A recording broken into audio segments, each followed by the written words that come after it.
Hello, welcome to Board Game Asia, where we talk about simple, easy to play board games all around the world that you can play with family and friends. And today we talk about Cube Melt, Getting Dicey by Daryl Chow. This is from Ori Game Studios. And I recently just bought, I think a few days back, and within the span of 4 to 5 days, we have played it 3 times.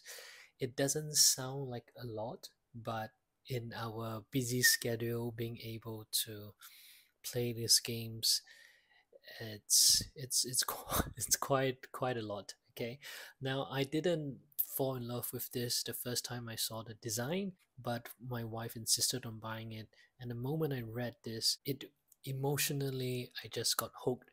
And I'll read it here.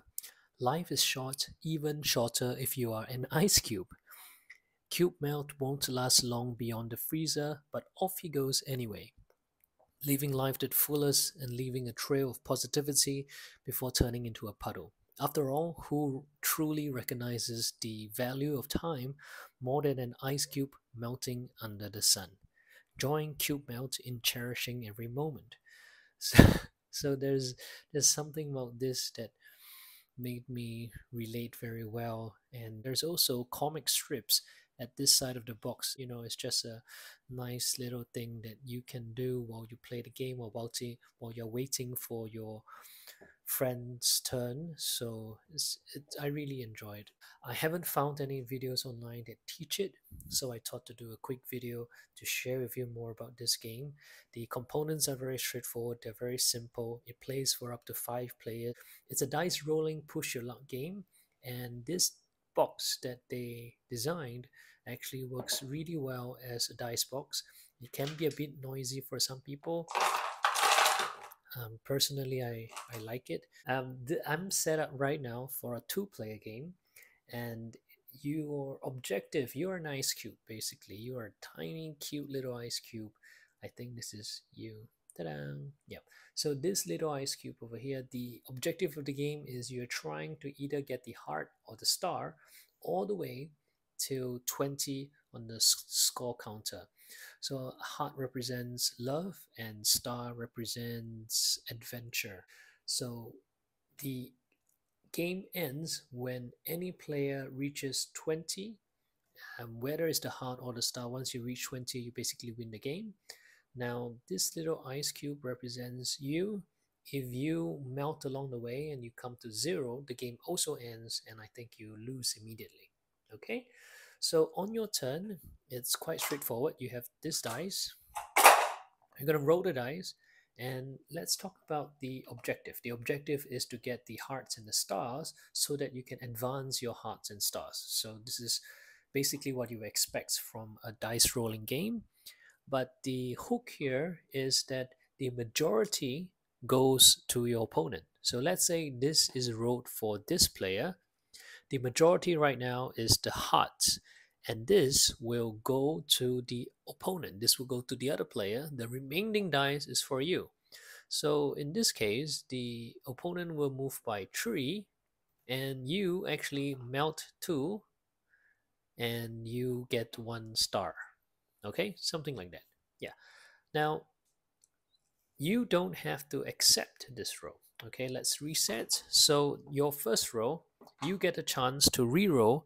As you can go ahead with this, or you can re-roll. So in this case, I think I don't want my friend to get all the stars, all the hearts, so I'll re-roll, and this is a free re-roll. Okay, now let's see what we get. Ooh, that's pretty bad actually. So as you can see right now, okay, it's a good example here. It's also important to realize that the dice, I didn't talk about the dice earlier, but the dice comes with 6 sides naturally. It has 2 sides with stars, 2 sides with hearts, and it has 2 sides with the cube melt icon. Now, the cube melt icon is important to realize that they are different. This one is a sad face. This one is a scared face. Okay, so they are actually different. Now, earlier when we wrote this, I think we had the scared face. Now, in this case, you can see that the majority is this sad face cube melt. If you accepted this roll, the opponent will have to go down by 3 melt points. Okay, but at the same time, you would be accepting 2 melt points and advancing the heart by 1. Okay, so on your turn, once you roll the dice, you get 1 free reroll. Now, you have one more chance. You have one more chance to reroll as little or as many of the dice as you like, but you have to give up 1 cube melt point. So I would melt down by 1, and then I get to reroll. And in this case, I think I would choose to reroll these two. Okay, so let's reroll here. Oh, perfect. Now in this perfect scenario, actually it's not perfect. Okay, let's do this differently. If it turned out to be like this would be, no, that wouldn't be perfect either. No, okay, let's just deal with it. So in this case, what happens is there is no majority. You can see that there's 3 hearts and there is also 3 melt icon, and this is your second reroll, and you have to accept it. You don't have another chance to reroll anymore. You have to accept this, and in this case, my heart would happily advance by 3, but I also melt down by 3. 1, 2, 3. I actually melt down by 4 because I lost 1 point to reroll. Okay, and that's basically the game. Okay, the majority goes to the left and right player, and the remaining rows you get to advance accordingly, and that's it. It's a very, very simple, very straightforward game, but there are some simple strategies, and as any dice rolling game, there's always a little bit of luck and a little bit of thinking elements. Like, at least for a 2-player game, it took us probably less than 15 minutes to complete the game, and I would say that it's more luck than strategy, but it is still a very interesting game to start the night off. And there is an advanced version where you get to choose your characters. So in this case, this if you turn it around, this is a different character. That's the knight, and the knight would have some special ability. And for example, the cat will have a different ability, so that different combination of dice would give them some incentive and so on. So overall, I have to say this game is great for families. I can see this working well with children. The downside is I don't get to play this. One of the things we enjoy most is playing the games with our elderly parents who are in their 60s and 70s. But the components right now, they're way too small for them to manage. The numbers are way too small. With the graphic, is even harder for them to see. So it's not going to be possible.